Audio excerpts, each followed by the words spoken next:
अस्सलाम वालेकुम व्यूअर्स, खैरियत से होंगे। आज हम पढ़ेंगे टाइप्स ऑफ द सिस्टम का part 2।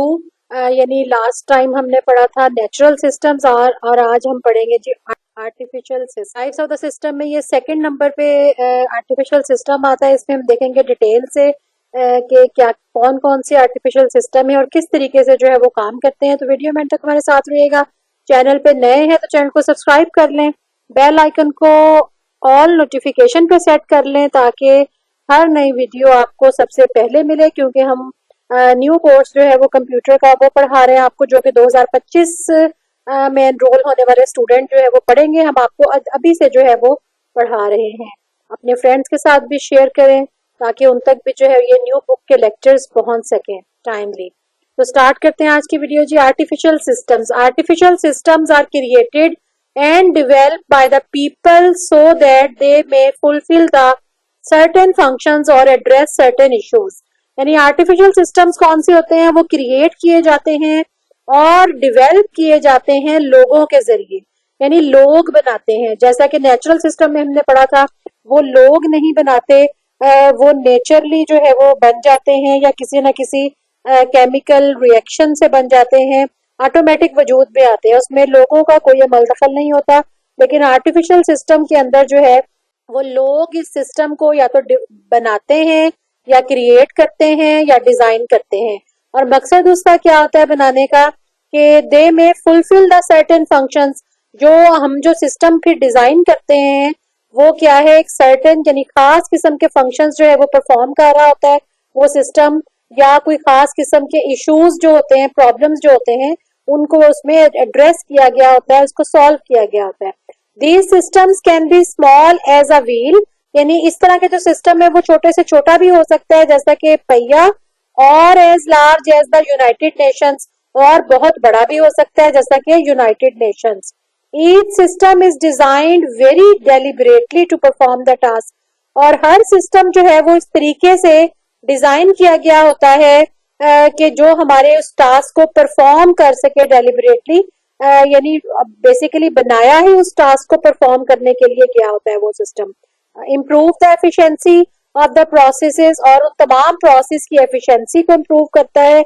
And provide solution to the various issues in different sectors, और वो जो हमारा सिस्टम बनाया हुआ होता है वो सॉल्यूशंस प्रोवाइड करता है डिफरेंट किस्म के, वेरियस किस्म के, मुख्तलिफ इकसाम के इश्यूज को इन मुख्तलिफ जो है वो सेक्टर्स में या डिपार्टमेंट्स में। Artificial systems are a vital part of the contemporary society because they reinforce productivity.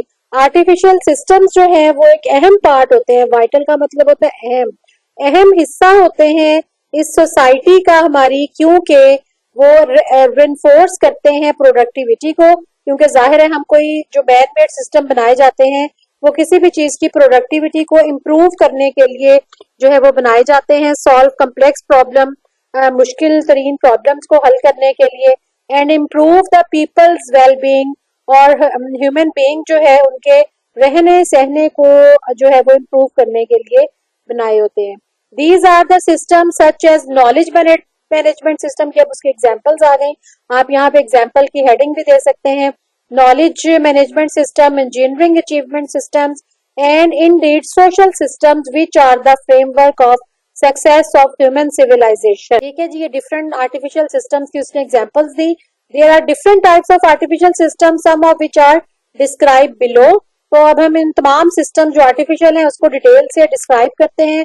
सबसे पहले देखते हैं जो नॉलेज सिस्टम क्या होता है। A knowledge system is a unique because it is developed to capture, process, facilitate, store, retrieve and manage information। Knowledge जैसा कि अपने नाम से जाहिर कर रहा है, जो नॉलेज सिस्टम होगा वो इस तरह से यूनिक होगा क्योंकि उसको इसलिए बनाया गया है कि वो उन तमाम इंफॉर्मेशन को मैनेज करे, रिट्रीव करे यानी हासिल करे, स्टोर करे और फैसिलिटेट करे लोगों को, और प्रोसेसेस को कैप्चर करे। इस तमाम कामों के लिए जो है वो नॉलेज सिस्टम एक बना दिया जाता है।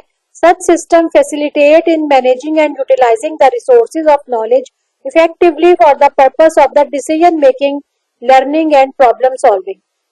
इस तरह का जो सिस्टम है वो फैसिलिटेट करता है किस चीज को, तमाम रिसोर्सेज जितने भी नॉलेज को इफेक्टिवली यूज करने की रिसोर्सेज हैं उनको मैनेज करने और उसको इस्तेमाल करने के लिए जो है बनाया जाता है, ताकि उनसे उस सिस्टम को यूज करते हुए डिसीजन मेकिंग जो है वो बेहतर हो सके, लर्निंग प्रोसेस बेहतर हो सके एंड प्रॉब्लम सॉल्विंग जो है वो बेहतर हो सके।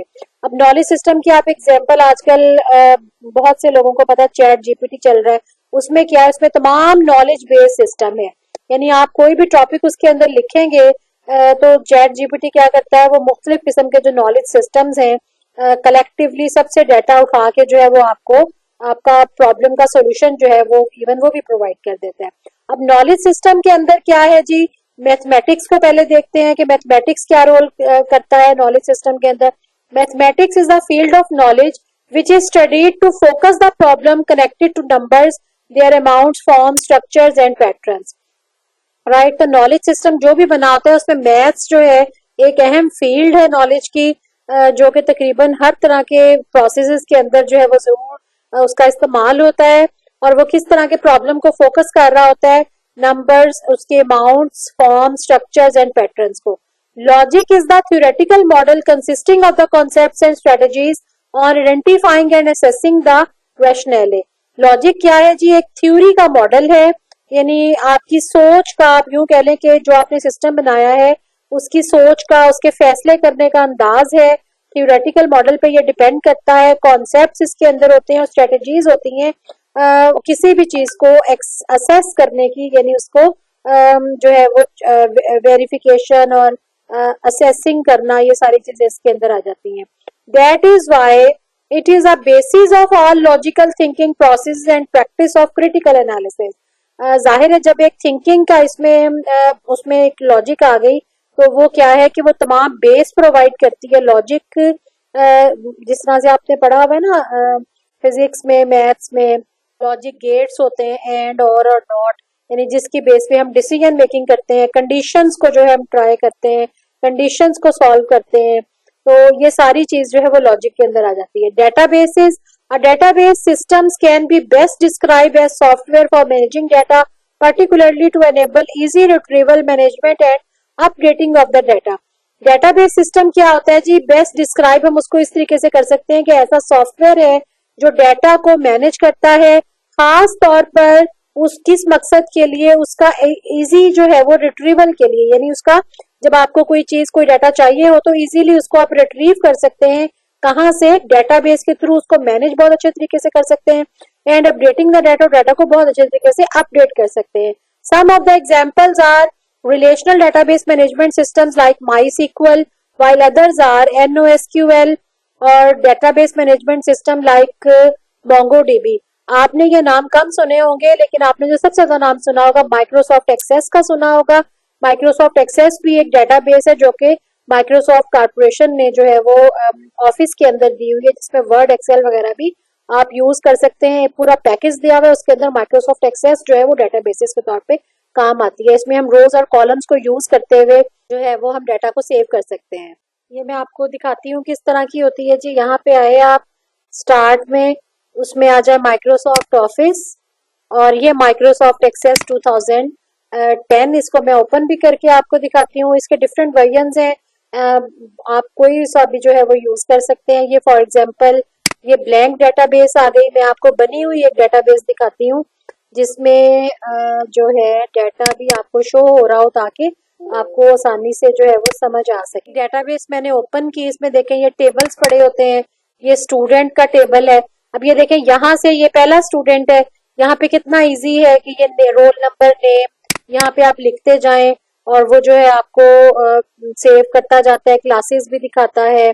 और ये मैं दूसरी, ये देखें जी, ये आपको तमाम स्टूडेंट्स नजर आ रहे हैं, नाजिया, सबा, ये दूसरी सबा, निदा, सबा, फिर ये दीना और फिर ये न्यू, यानी इसके अंदर आप यहाँ से कोई सा भी जो है वो स्टूडेंट आप एंटर करते जाएंगे, आपको नेक्स्ट वो देता जाएगा। तो यहाँ इजीली मैनेज है, इजीली आप उसको अपडेट कर सकते हैं, इजीली ये देखें डिफरेंट ऑप्शंस हैं, फिल्टर कर सकते हैं, असेंडिंग, डिसेंडिंग और बहुत से मैनी फंक्शंस हैं इसके अंदर जिसको आप जो है वो परफॉर्म कर सकते हैं। तो ये जो डेटाबेस है ये इस तरह से आपके काम आती है, नॉलेज सिस्टम को सेव करके और उसको अपने पास रखती है। उसके बाद आ जाती है information management system. These are the specific applications developed with the purpose of capturing, archiving, organizing and disseminating data. यानी इन तमाम चीजों को मिला के जो एक सिस्टम बनता है वो क्या कहलाता है? इंफॉर्मेशन मैनेजमेंट सिस्टम, जिसमें तमाम इंफॉर्मेशन को एक सिस्टम के अंदर जो है वो कैप्चर कर लिया जाता है और फिर उस इंफॉर्मेशन मैनेजमेंट सिस्टम के थ्रू जो हम आपको लोगों को प्रोवाइड किया जाता है वो इंफॉर्मेशन IMS कहलाता है। उसके बाद आ जाए जी इंजीनियरिंग सिस्टम्स। ये सेकंड आर्टिफिशियल सिस्टम है।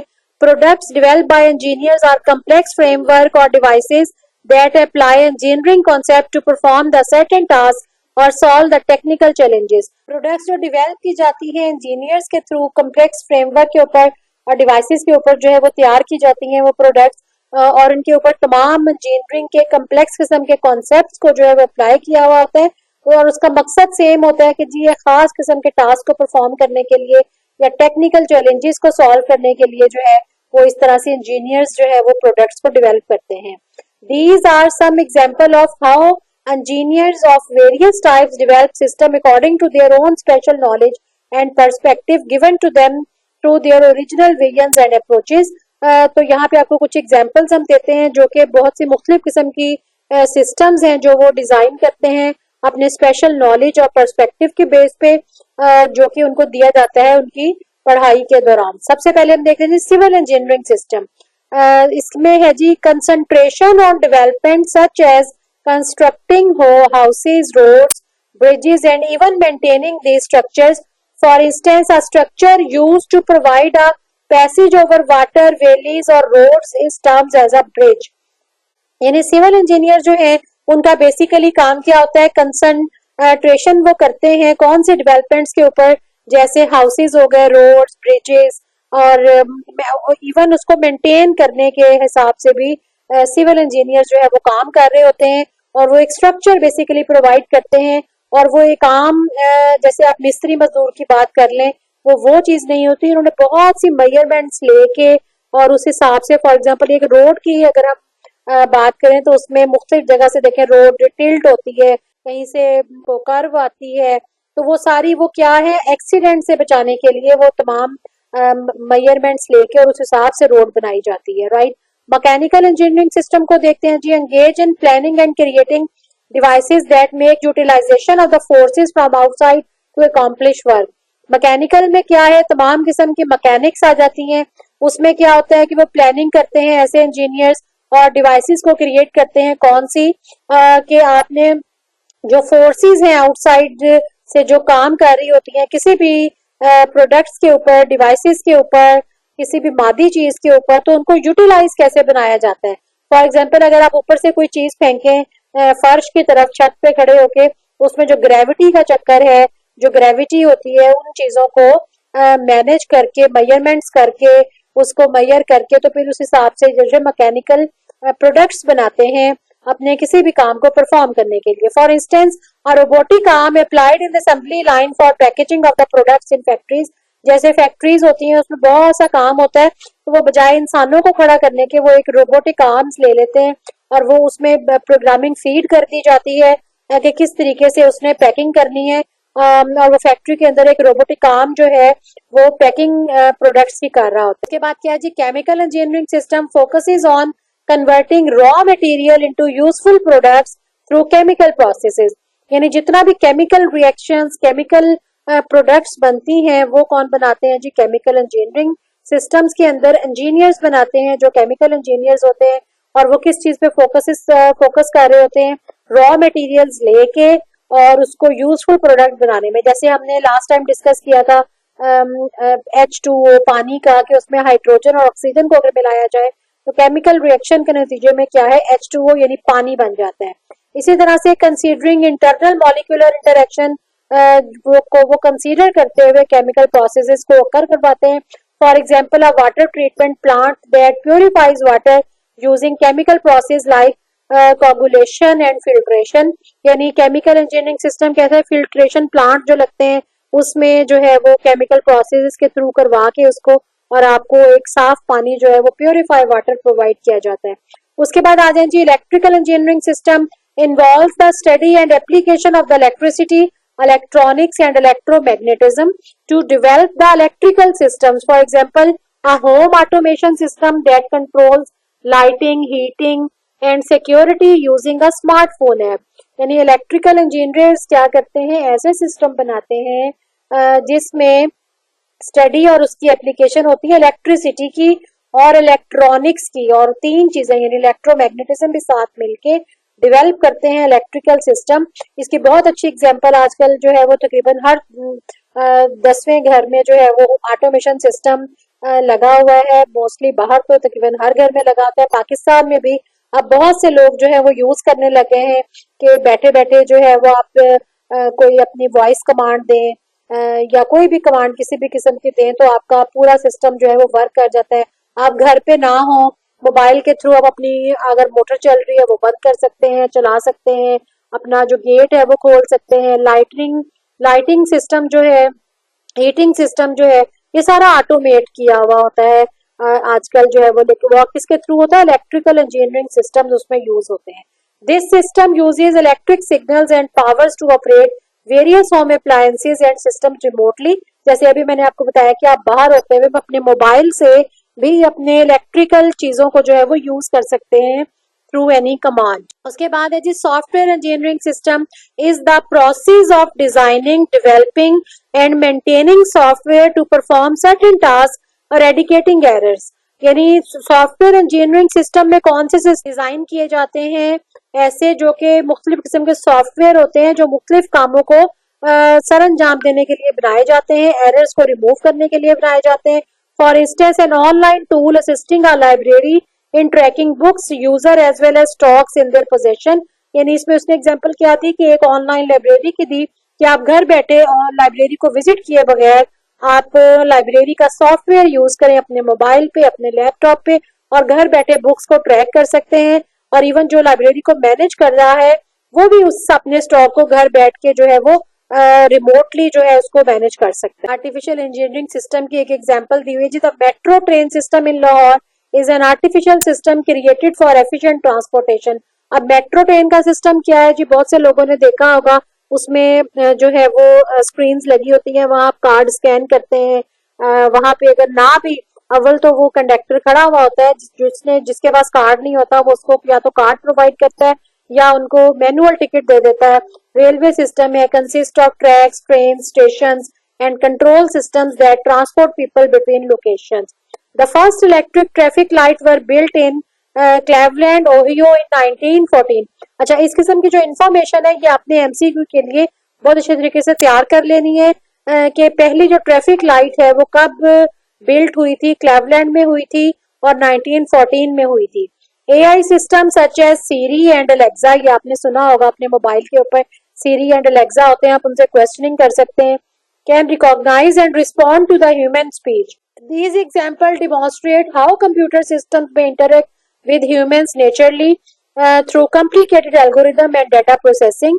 Virtual reality, immersive digital world enables exploration and interaction as if you were physically। ये आपने virtual reality system देखा होगा बहुत सी मॉल्स में, बड़े बड़े मॉल्स में आजकल वो आंखों के ऊपर ग्लासेस लगा के और आपको गेम्स लगा के देते हैं और आपको फील हो रहा होता है कोई समंदर की गेम है, कोई फिजा की गेम है जिसमें जहाज उड़ रहे होते हैं या समंदर में मछलियां तैयारी होती है या डिफरेंट किस्म के जानदार, उसके साथ आपको लग रहा होता है कि आप भी उसी एनवायरनमेंट के अंदर मौजूद हैं।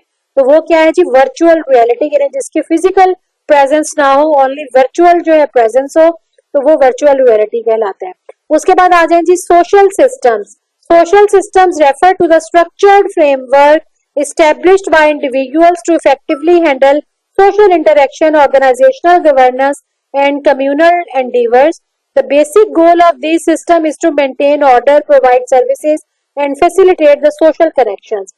Social systems जो हैं वो basically structured framework होते हैं, establish किए जाते हैं individuals के जरिए से, और किस मकसद के लिए, to effectively handle social interaction, यानी लोग जो आपस में एक दूसरे के साथ मिलते हैं उनके मेल जोल, उनके इंटरेक्शंस को इफेक्टिव बनाने के लिए, ऑर्गेनाइजेशन को जो है वो गवर्न करने के लिए, चलाने के लिए, और तमाम किस्म की कम्युनिकेशन को जो है वो बेहतर बनाने के लिए और उसका इन तमाम सिस्टम्स का बेसिक गोल क्या होता है? मेंटेन करना तमाम सर्विसेज को, ऑर्डर्स को एंड उसको फैसिलिटेट करना जितने भी सोशल कनेक्शंस, कम्युनिकेशंस होती हैं।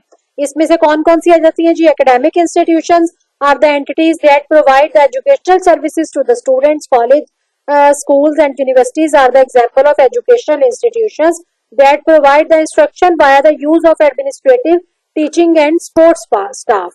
ठीक है जी। एकेडमिक इंस्टीट्यूशन में स्कूल, कॉलेज, यूनिवर्सिटीज वगैरह जो है वो बेस्ट एग्जांपल है सोशल सिस्टम्स के, जिसमें तमाम स्टूडेंट्स आपस में या अपने टीचर्स के साथ इंटरेक्ट करते हैं या अपने दूसरे स्टाफ के साथ। Governments, organisational institutions that wield authority and control over a community or a country. और गवर्नमेंट क्या होती है जी? एक ऑर्गेनाइजेशनल इंस्टीट्यूट होता है जो कि बनाया जाता है लोगों के थ्रू और जो कंट्रोल करता है किसी भी कम्युनिटी को। Examples include democratic systems where representatives are elected and authoritarian regimes where power is centralized। यानी कि डेमोक्रेटिक सिस्टम सोशल सिस्टम के अंडर आता है जहाँ पे लोग जो है वो इलेक्ट होते हैं और किसके थ्रू होते हैं? लोगों के वोट से जो है वो इलेक्ट होते हैं। उसके बाद आते हैं जी, organisations are the entities formed to achieve specific goals and are often structured hierarchically with well defined roles and responsibilities।